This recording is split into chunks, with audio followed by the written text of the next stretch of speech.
super excited about your work. You're a 3D specialist, would you say? Yeah, I would say I'm a 3D complete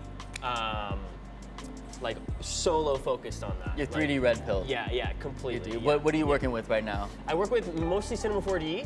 I've been in Cinema 4D for 12 years. Okay. So I actually picked it up when I was in high school.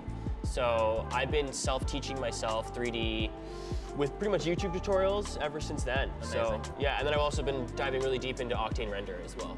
For your piece today, tell us a little bit about the stack, a bit about the inspiration behind it. Yeah, so the piece today, Heated Dance, it's definitely inspired by my own interest in physics. I have a huge interest in just how the universe works and all the things we can't really see with the human experience.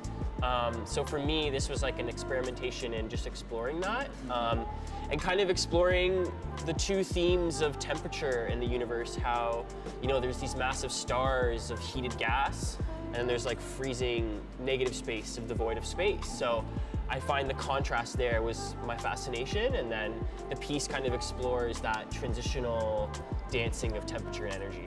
And your work in general is usually at a pretty large scale. You're projecting on the side of buildings and museums. What else beyond just this sort of projection mapping have you been doing in the 3D space? Are you working on games?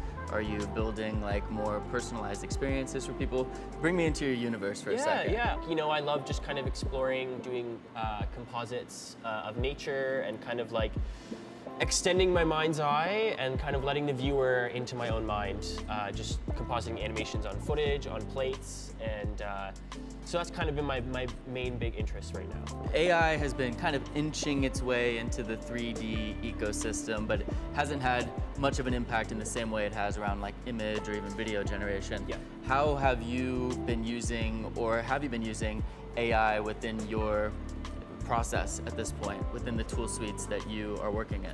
Yeah, so Octane Render, they have introduced all these different AI tools in terms of the rendering side. So even on this piece, I'm using AI denoising to generate the images. I can give it less samples, which means less render time.